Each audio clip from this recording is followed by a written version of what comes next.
அறிவுரை சொல்றது easy, advice சொல்றது ஈஸி, நிறைய மோட்டிவேஷன் கேட்கறது ஈஸி. ஆனா கேட்டதெல்லாம் உங்களால செயல்படுத்த முடியுதா? ஒன்னே ஒன்று செயல்படுத்துறோம். என்ன சொல்லுங்க? ஜாலியா இருக்கிறது மட்டும்தான். மற்றது எதுவுமே நம்மளால செய்ய முடிய மாட்டேங்குது. ஏன்னா நம்ம வளர்ந்து வந்த சூழல் அப்படி. அன்றைய காலத்துல எல்லாம் டிவி கிடையாது, போன் கிடையாது. டிவி பார்க்கணும்னா வாரத்துல ஒரு நாள் பக்கத்து வீட்டுல போய் பார்ப்பாங்க. இப்ப கையெழுத்துல போன் இருக்கு, 24 மணி நேரம் பார்க்கிறோம். அப்ப நம்மளதான் நமக்கு எடுத்துக்கிறோம். நீங்க பார்க்கறதுனால உங்க அறிவு ஏதாவது விரிவடைதா? மொபைல் ரீசார்ஜ் பண்ற கம்பெனிக்கு லாபம், அந்த ரீல்ஸ் போடுறவங்களுக்கு லாபம். உங்களுக்கு என்ன அந்த பெனிஃபிட்? உங்களுக்கு என்ன பெனிஃபிட் தெரியுமா? டிசார்டர் வர்றது இதுதான் பெனிஃபிட். ஏன்னா நீங்க கேட்டு கேட்டு கேட்டு அதிகமா லோட் ஆயிட்டு உங்களால அதிகபட்சம் 10 செகண்டுக்கு மேல கேட்க முடியாது, பார்க்க முடியாது. 10 செகண்டுக்கு மேல ஒரு செயல் செய்ய முடியாது. ரெஸ்ட்லெஸ்ஸா அங்கிட்டு இங்கிட்டு ஓடிட்டே இருக்கும். இந்த மாதிரி பல நிலைக்கு தள்ளி விட்டோம். அதனால சமூக வலைதளங்கிறது உங்களோட ஒரு 10 நிமிஷம் ரிலாக்ஸேஷன் தான் இருக்கணுமே தவிர பொழுதுபோக்குக்காக அதை பயன்படுத்தக்கூடாது. பொழுதை போக்குனா பின்னாடி பொழுதே கிடைக்காம நீங்க கடினமா வேலை செய்ய வேண்டியது. இப்ப ஜாலியா இருந்தா பின்னாடி வேலை செய்யணும். இப்ப கஷ்டப்பட்டு நீங்க ஒரு பொசிஷனுக்கு வந்துட்டீங்கன்னா நீங்க தான் சாதனையாளர்களா இருக்க முடியும். அதனால ஒவ்வொருத்தருமே இந்த காலகட்டங்கள் ஒரு முக்கியமான காலகட்டம் இருக்கு.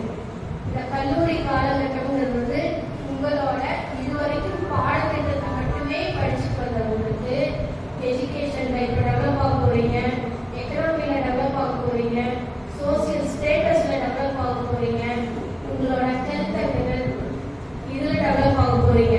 அதுக்கான முதல் தரம் தான் இந்த ஃபர்ஸ்ட் இயர். இந்த 5 வருஷத்துல 3 வருஷம் படிக்கிறீங்க, 2 வருஷம் நீங்க ஃபீல்டுல ஒர்க் பண்றீங்க. இதை பேஸ் பண்ணி உங்களோட வாழ்க்கை தரம் மாறுறது இந்த 5 வருஷம் தான். இதுவரைக்கும் நீங்க எவ்வளவோ தவறுகள் செய்திருக்கலாம், ஏமாத்திருக்கலாம், பொய் பேசியிருக்கலாம். இது எல்லாம் இனிமேல் செய்யக்கூடாதுன்னு ஒரு முடிவு எடுத்துட்டு இன்னையிலிருந்து ஒவ்வொருத்தரும் உங்களை உயர்த்துறது நீங்க உருவாங்க. மற்றவங்க என்டர்டைன்மெண்டா போனா கூட நீங்க நல்லவங்களா மாற்றத்தை பார்த்துட்டு ஒரு குறிப்பிட்ட ஸ்டேஜ்ல அவங்களும் உங்க கூட ஜாயின் ஆயிடுவாங்க.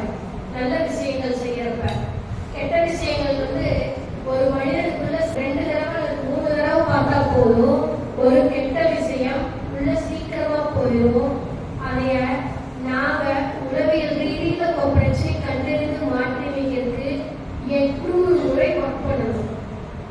ஒரு கெட்ட விஷயத்தை வெளியில கொண்டு வந்து அதை நெல் பண்றதுக்கு 800 முறை உங்களுக்கு வேலை செஞ்சு உங்களை செயல்படுத்தினால்தான் அந்த பிரச்சனை கேட்க முடியும். ஆனா போறது எவ்வளவு செகண்ட்ல போகுது?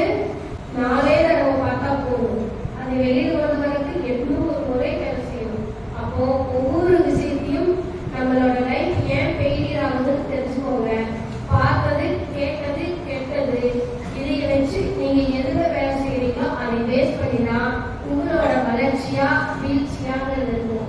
இனிமேல் இதுவரைக்கும் செய்த தவறெல்லாம் விட்டுட்டு இனிமேல் இந்த 3 ஆண்டு பிளஸ் 2 ஆண்டுகள் வேலை செய்யலாம். இதுல உங்களோட வளர்ச்சி காமிங்க. உங்களோட வாழ்க்கை தரம் மாறும். உங்க குடும்ப சூழல்ல இருக்கிறவங்க நிம்மதியான ஒரு நிலைக்கு வர முடியும். உங்களுக்காக உங்க பேரண்ட்ஸ் எல்லாம் உங்க மேல இன்வெஸ்ட்மெண்ட் பண்றாங்க. புரியுதா உங்களுக்கு? அது அவங்க படிக்காம இருந்திருக்கலாம், படிச்சிருக்கலாம். ஆனா அவங்களுக்கு வாங்குறதெல்லாம் தவிர்த்துட்டு தான் உங்களுக்கு ஒன்று செய்யறாங்க. அப்ப அவங்க உங்க மேல இன்வெஸ்ட்மெண்ட் பண்றாங்க. அந்த பொறுப்புணர்வோட ஒவ்வொரு மாணவர்களுமே சிந்திச்சு செயல்பட்டாங்கன்னா வாழ்க்கையில ஜெயிக்க முடியும். ஆனா நீங்க மிகப்பெரிய லக்கி. எப்படின்னு சொல்லுங்க? எத்தனையோ பேர் அனைத்து வசதிகளும் கொடுத்து ஏற்பாடுகளும் பண்ணி கொடுத்து படிச்சு படிக்காம பாஸ் ஆயிட்டு பணம் கொடுத்து பாஸ் பண்ணிக்கிட்டு சும்மா சுத்திட்டு இருந்தாங்க. ஆனா நீங்க தான் பொறுப்போட இந்த காலேஜ்ல படிச்சு பெரிய ஏன்னா நாங்க ஒவ்வொரு ஆர்கனைசேஷனுக்கு போறப்ப பாக்குறோம். கவர்மெண்ட் ஆர்கனைசேஷன் ஆகட்டும், எங்க போனாலும் பார்த்தோம்னா நான் ஜிபிகிட்ட படிச்சேன், நாங்க இந்தியாவில் படிச்சேன். படிச்சேன் அப்படின்னு சொல்றது எங்களுக்கு அவ்வளவு சந்தோஷமா இருக்கு. அப்போ நீங்க இருக்கிற இடம் மிக சக்தி வாய்ந்த இடம், அபூர்வமான இடம். எல்லாத்துக்குமே கல்விங்கிறது வராது. ஆனா உங்களுக்கு எத்தனை பேர்த்த பார்த்தோம்னா காலேஜ் வாசல மிதிக்காதவங்க இருக்காங்க, நம்ம குடும்பத்திலேயே இருக்காங்கல்ல. அப்போ உங்களுக்கு இந்த வாய்ப்பு கிடைச்சிட்டு நீங்க இதை பயன்படுத்திட்டு இது ஒரு நம்மளுக்கு வளர்ச்சி கொடுக்க இடம். ஒவ்வொரு நாளும் நீங்க உங்க என்டர்டைன்மெண்ட்டுக்காக அரை மணி நேரம் இருந்தீங்கன்னா மற்ற நேரம் உங்களோட வளர்ச்சிக்காக வேலை செய்யுங்க. நீங்க எல்லாருமே வாழ்க்கையில ஜெயிக்க முடியும். பண்ணலாமா? நீங்க எல்லாத்துக்கும் டவுட்டா இருக்கா? முடியுமா முடியாதாங்க? ஒவ்வொருத்தரும் முயற்சி செஞ்சீங்கன்னா எல்லாருமே ஜெயிக்க முடியும். இந்த ஆண்டு சிறப்பான ஆண்டாவது இந்த கல்லூரியில் படித்து அனைவருமே ஒவ்வொரு போஸ்டிங்ல வரணும்னு சொல்லி வாழ்த்தி எல்லாருமே